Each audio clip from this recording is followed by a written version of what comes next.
जिस तरह से सुपौल ज़िले के ग्राम पंचायत नंदना स्थित मोगला घाट चौक पर रविवार के दिन के लगभग 10:30 बजे 25 से 30 की संख्या में अपराधी के भेष में कुछ लोग यहां पर जो आए थे, लूटपाट की घटना को अंजाम देने की कोशिश की थी। उसे लेकर कहीं न कहीं जो पीड़ित हैं, ख़ास करके ये बबलू चौधरी जी, ये सख्ते में अभी भी हैं, लेकिन इनका कुछ कहना है, कुछ बोलना चाहते हैं। हम आपसे जानना चाहते हैं कि आप क्या कुछ कहना चाह रहे थे, आप क्या बोलना चाह रहे थे?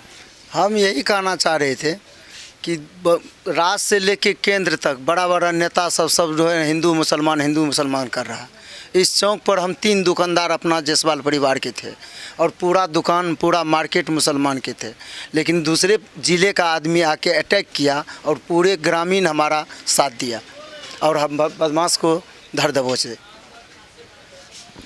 तो कभी भी आपको ऐसा फील हुआ कि हम मुसलमान के बीच में हैं? नहीं, और कभी नहीं। 300 घर मुसलमान की बस्ती में मेरा 4 घर 10 घर है, लेकिन कभी हमको एहसास नहीं हुआ कि हम मुसलमान नहीं हैं या हिंदू नहीं हैं। हम एक भाईचारा से निभे हैं और निभते आए हैं, परदादा से गुजरते आए। कभी हम लोगों को गाँव में कभी भी हिंदू मुसलमान का बात नहीं हुआ। कल आपने बताया था कि आपके कनपट्टी पर बंदूक सटा दिया था और फिर पिस्टल सटा दिया था और इसके बाद लूटपाट की घटना को अंजाम देने की कोशिश की थी। उस वक्त में जब आपके साथ ये वारदात हो रहा था तो सामने में आपको कहीं ना कहीं मुसलमान ही दौड़ के आए थे बचाने के लिए? हाँ, सब हमारे चौक पर मुसलमान ही दुकानदार थे, जो भी थे, जितना भी मेरा यार दोस्त सर्किल जितना भी थे सब वही थे, दूसरा कोई नहीं था। आजकल देश के अंदर जिस तरह से हिंदू और मुस्लिम के नाम पर नेतागिरी की जा रही है, कि क्या कहेंगे इसको लेकर के? वो तो अपने सीट के लिए, अपने गद्दी के लिए राजनीति कर रहे हैं, वो तो एक दूसरे को लड़ा रहे हैं। हमारे समाज में ऐसा कोई बात नहीं है, वो अपने राजनीति के तहत लड़ा रहे हैं। कहीं से आपको फील आता है यहाँ पर कि हम मुस्लिम के बीच में है तो कहीं ना कहीं खतरा है हमको? नहीं, हमारे बाप दादा 100 वर्षों से यहाँ है, कोई आज तक कोई तरह का प्रभाव नहीं पड़ा, कोई प्रभाव ही नहीं पड़ा है। चलिए, इस घटना को लेकर के आज पंचायत रखा गया था, तो क्या हुआ फैसला?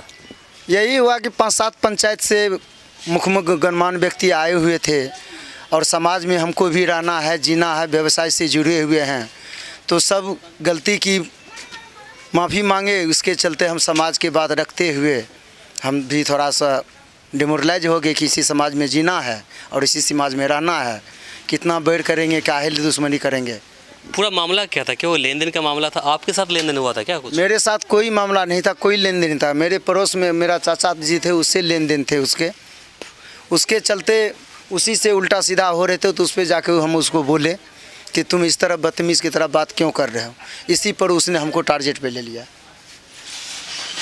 और आज जो फैसला हुआ है उस फैसले से आप संतुष्ट हैं? हाँ, सामाजिक निर्णय से तो संतुष्ट हैं, क्योंकि समाज में तो रहना है, जीना है, उससे संतुष्ट हैं। तो अब तो आपको कोई दिक्कत नहीं, परेशानी नहीं यहाँ पर? ना, कोई परेशानी नहीं है। जब हमारा समाज साथ है, हमारे युवक साथ हैं, हमारे हाट मालिक हैं, पूरे समाज साथ है, तो हमको कौन चीज़ का डर है? कोई चीज़ का डर नहीं है। तो अभी आपने सुना ये बबलू चौधरी जी थे जिन्होंने अपनी बातें रखी है और यहाँ पर आप देखेंगे तो 3 दुकानें हैं। आप यहाँ से लेकर वहाँ तक 4 दुकानें हैं और सब के सब एक ही परिवार के हैं और आसपास में बाकी मुसलमानों की दुकान है। लेकिन इन्हें कल जब इनके कनपट्टी पर इनका कहना है कि पिस्टल सटाया था, तो उस वक्त मुसलमान ही दौड़ करके आए थे डंडा लेकर के और उस बदमाश को पकड़ा, मारा। और आपको हमने दिखाया था कि कहाँ से उस जगह से, मेन रोड से लेकर के उस तरफ तक 6 गाड़ियाँ यहाँ पर टूटी पड़ी थी। इसके पीछे की वजह थी कि जैसे वो लोग भागना चाहा यहाँ से, सब के सब ग्रामीण और जो दुकानदार थे सब दौड़ करके आए, सब रास्ते को ब्लॉक कर दिया, इधर से भी और उस तरफ के रास्ते को ही ब्लॉक कर दिया, जिसकी वजह से कुछ यहाँ पर बदमाश की शक्ल में जो आए थे, हालांकि वो लोग बदमाश नहीं थे, ऐसा की जानकारी मिली है। वो लोग बदमाश नहीं थे, नौजवान थे सब के सब, और किसी वजह से किसी के बहकावे में यहाँ पर हथियार के साथ यहाँ पर पहुँच गए थे। इसी वजह से यहाँ लंबी लाइन लगी थी गाड़ी की, लेकिन कुछ यहाँ से भागने में कामयाब हो गए, लेकिन उनमें से कुछ को यहाँ पे धर दबोच लिया गया था और फिर गाड़ी को यहाँ पर तहस नहस कर दिया था। तो इसके बाद जब मेरी बातें यहाँ के जो पुलिस प्रशासन है, जो जदिया पुलिस की टीम है, उनसे जब मैंने बातें की इसलिए करके कि आप इस आदमी को, जो व्यक्ति एक ठो जिंदा बचा था, जिसको यहाँ के ग्रामीणों ने धर दबोचा था, उसको लेकर मैंने बातें की थी, ये बचा कैसे। तो इनका कहना था कि वहीं के जो ग्रामीण लोग थे, जो गणमान्य व्यक्ति थे, और ख़ास करके यहाँ पर जो हटिया मालिक है, उन्होंने उस बच्चे को बचाया है गणमान्य व्यक्ति के मदद से। तो आप समझ गए होंगे कि ये मामला एक लेन देन को लेकर के था, लेकिन जिस तरह से कल घटना को अंजाम दिया गया था, कहीं न कहीं बहुत ही भयावह रूप इख्तियार कर लिया था। चूँकि जो दुकानदार हैं, आप चारों दुकान के अंदर 1 2 3 4 देखिए, चारों दुकान के अंदर जो लड़के थे, जो अपराधी के रूप में यहाँ पर आए थे, सब के सब एकाएक हमला किया और उसके सामान को छत विछत करने की कोशिश किया उन्होंने। हालांकि सामान को दुकान से बाहर निकाल दिया था और सभी के कनपट्टी पे कहीं न कहीं हथियार सटा दिया था। तो एक माहौल, अजीब तरीक़े का माहौल यहाँ पर बन गया था, जिसे लेकर हमने आपको यहाँ पर रिपोर्टिंग दिखाई थी। अब आपको हम आगे लेकर चलेंगे वहाँ पर जहाँ पर अभी पंचायत हो रही है। वहाँ पर कुछ गांव के लगभग इनका मानना है कि 8-10 गांव के जो गणमान्य व्यक्ति है, वो यहाँ पर आए हुए हैं और अपनी बातें रख रहे हैं। अब दिखाते हैं आपको कि पंचायत के अंदर क्या हो रहा है। तो चलते हैं हम पंचायत के पास। सबसे पहले हम आपसे जानना चाहेंगे कि आखिर मामला क्या था और क्या आप लोगों ने निर्णय लिया आज। मैं राजेश कुमार, मुखिया कुरियापट्टी, अध्यक्ष त्रिवेणी और सुपौल हूँ। मुझे कल थाना पे बैठे था तो वहाँ पे जानकारी मिली थाना अध्यक्ष महोदय की ओर से कि एक बड़ी घटना घट गई है। मैं कई प्रतिनिधियों के साथ, मेरे बगल में मेरे सरपंच साहब हैं, यहाँ पे आए। हमारे पुराने मित्र हैं मोहम्मद जलाल साहब, जिनकी हाट है।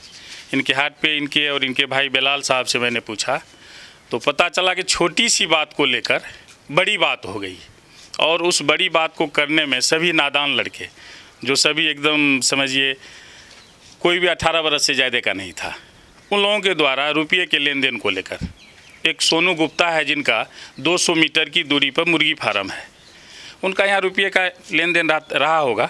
और ये भी बबलू जायसवाल का भी दुकान है। दोनों के बीच एक रोज़ पहले, अर्थात कल नहीं परसों 18 को ही दोनों को रुपया के लेन देन के कारण विवाद हुआ था कि देख लेंगे, आज 2 देना पड़ेगा, मेरा रुपया है तो देना ही पड़ेगा। वो सोनू गुप्ता इस बात को बर्दाश्त नहीं कर सका। वो अपने छोटे छोटे मित्रों के साथ, अपने लोगों के साथ इनके दुकान पे आके, मुझे लगता है कि तुरंत रुपया दो नहीं तो झंझट बढ़ जाएगा। इसी विवाद को लेकर, चूँकि हाट का दिन था, लोग एक एक करके बढ़ने लगे और लोग मूल भावना दोनों का नहीं समझे, इसको बड़ा रूप दे दिया। तो पकड़ो दुकान लूटने आया है। तो प्रत्यक्षदर्शियों का कहना था कि उनके हाथ में हथियार भी थे और कुछ जो दुकानदार थे उनका यह भी कहना था कि कनपट्टी पर हथियार भी सटा दिया था। तो ये सारी बातें सामने आई थी। ऐसा कुछ नहीं था। ये प्राइमरी स्टेज की बात है कि जब किसी के हाथ में हथियार होगा तो उनका पहले हथियार लोग छीनेगा, हथियार वाले को भागने नहीं देगा। जहाँ सैकड़ों आदमी घेर लिया तो हथियार वाले ही पहले पकड़ा जाता। हथियार नहीं था, लेकिन लोगों को लग रहा था कि बाहर का व्यक्ति है तो हथियार होगा ही। इस असमंजस में लोगों ने संदेह व्याप्त किया। अगर कई फ़ोटो इसका वायरल हुआ है, अगर फ़ोटो में आता हथियार था तो हम लोग इस बात को मान लेते हैं। हथियार के साथ आता एक भी गोली जरूर चलती। जब 100 आदमी 5-10 आदमी को घेर ले, वो गोली चलाते हुए भागता। ऐसा एक भी प्रत्यक्षदर्शी नहीं बतलाया। अर्थात क्लियर है कि वहाँ हथियार नहीं था। ये लोग बचकाना हरकत किया है। 3-4 दुकानदार लोगों के साथ ये लोग मारपीट किया, झगड़ा झंझट किया। लेकिन हम धन्यवाद देते हैं अगल बगल के कई पंचायत के यहाँ मुखिया जी, हमारे कुमारखंड के यहाँ उप प्रमुख प्रतिनिधि नरेश जी और कई लोग आए, जिसकी अथक मेहनत से रात में 11 बजे तक यहाँ था। रात में ही आधा से ज़्यादा सामंजन हो गया था कि कोई गलती नौजवान करे उसको मौका मिलनी चाहिए, नहीं तो समाज में रिश्ता खराब होगा। ये चूँकि जहाँ मैं खड़ा हूँ ये 4 जिले का बॉर्डर है। पूर्णिया का है, बगल में आपको खौजरी अररिया जिला से, हम लोग सुपौल में भी हैं। नंदना सुपौल जिला का सबसे छोटा पंचायत नंदना है। पूर्व मुखिया जलाल साहब का हाट है। तो हम लोग बहुत अथक प्रयास करके दोनों को मेल जोल करा दिया। अब दोनों के बीच किसी प्रकार की कोई बात नहीं हुई है। हमारी बात थाना अध्यक्ष महोदय से भी हुआ है, आरक्षी उपाधीक्षक महोदय से भी हुआ है। उन लोगों का भी कहना था कि आपसी मेलजोल रुपये पैसे की लेन देन के लिए अगर हुआ है तो उसको आप लोग हल कर दीजिए। आप सभी को धन्यवाद है और हम लोग इस काम को करने में सफल हो गए। दोनों समाज के लोग, दोनों परिवार के लोग आपस में गले मिले और दोनों आपस में दिल से मेल कर लिए। अब तो आने वाले वक्त में किसी प्रकार की कोई नहीं, अनहोनी ऐसा नहीं लगता है। सोनू को हम लोग बॉन्डेज करा है, एक बंध पत्र बना है सोनू को कि तुम्हारे उम्र का दोष है जिसके चलते आज सैकड़ों आदमी परेशान है, तुम आज बॉन्डेज हो जाओ समाज में। आज दिन के बाद खोजरी, नंदना, मोगला घाट के आसपास कोई भी इस तरह की घटना घटती है, अगर साक्ष्य मिल जाता है कि तुम उसमें हो तो तुमको हम लोग कानूनन और सामाजिक रूप से दंडित करेंगे, क्योंकि वो भी एक सामाजिक प्रतिष्ठित परिवार से आते हैं। हमारे साथ नरेश जी भी हैं, आप भी मौजूद थे इस पंचायत के अंदर। क्या लगा कि जिस प्रकार से एक पक्ष के द्वारा कल इतनी बड़ी घटना को अंजाम देने की कोशिश की गई थी, बाकी आम लोग वहाँ पर भी मदद के लिए आगे आए थे, तो इस बात को लेकर के आज का क्या बातें हुई और क्या आपने निर्णय लिया आप लोगों ने? देखिए, हमारे मित्र राजेश जी जो बोले हैं सिर्फ बचकाना है, उम्र का तगाजा है। वो सोनू कुमार का उम्र वही 21 या 22 का है, वो समझ नहीं पाया। और यहाँ के कुछ दर्शक लोग भीड़ में एकत्रित हो गया, जो चोर चोर चोर तो हो जाता है सब, ऐसा कोई बात नहीं है। हम लोग आपस में सब आदमी हैं, हमारे जलाल साहब हैं, हमारे पूर्व मुखिया जी कार्याओ हैं, सरपंच साहब हैं, जो भी हम लोग थे, रात भर प्रयास किए और हम लोग उस मुकाम पर पहुँच गए। जो दोनों परिवार के लोग, दोनों गाँव के लोग, समाज के लोग सब एकत्रित एक जगह हैं, दिल से मिल। कहीं ना कहीं इस पंचायत का जो अध्यक्ष था पूर्व मुखिया इस पंचायत के जलाल जी कर रहे होंगे, इनसे जानते हैं कि आखिर जिस तरह से आज निर्णय लिया गया इस पंचायत के अंदर, इससे आप संतुष्ट हैं या क्या लगता है कि जो समाज में कहीं ना कहीं खटास बीच में आ गई थी तो उसको कहीं ना कहीं आपने भरने की कोशिश किया यहाँ पर? नहीं, बिल्कुल संतुष्ट हूँ मैं, और होना भी चाहिए। समाज में इस तरह से कई बार गलती बच्चा लोग कर देता है, और इस तरह से निदान हो जाना बहुत अच्छी बात है। समाज में किसी प्रकार का द्वेषता न फैले, इसलिए इसको हम बहुत अच्छा कहते हैं। तो शायद आपके दिमाग में जो सवालात पैदा हो रहे होंगे इस घटना को लेकर के, आप इस बात से अवगत हो गए होंगे कि ये कहीं ना कहीं पैसे की देन लेन को लेकर के इतनी बड़ी घटना को अंजाम देने की कोशिश की गई थी। लेकिन पंचगण का मानना है कि कहीं ना कहीं जो सोनू, जिनका नाम लगातार सामने आता रहा है, उनके ही द्वारा इतनी बड़ी घटना को अंजाम देने की कोशिश की गई थी। तो कहीं ना कहीं बचकाना होने की वजह से उन्होंने इतना बड़ा कदम उठाने की कोशिश किया था, और यही वजह थी कि इतनी बड़ी बात कहाँ से कहाँ पहुँच गई थी। हम चाहेंगे कि आप इस वीडियो को अधिक से अधिक शेयर करें, और अगर आपके मन में कुछ भी बातें हो तो आप कमेंट बॉक्स में लिखकर आप ज़रूर हमें बताएं। नमस्कार। हमारे इस चैनल को सब्सक्राइब करें, साथ ही बेल आइकन पर प्रेस करना ना भूलें ताकि हर अपडेट्स आप तक पहुंचती रहे।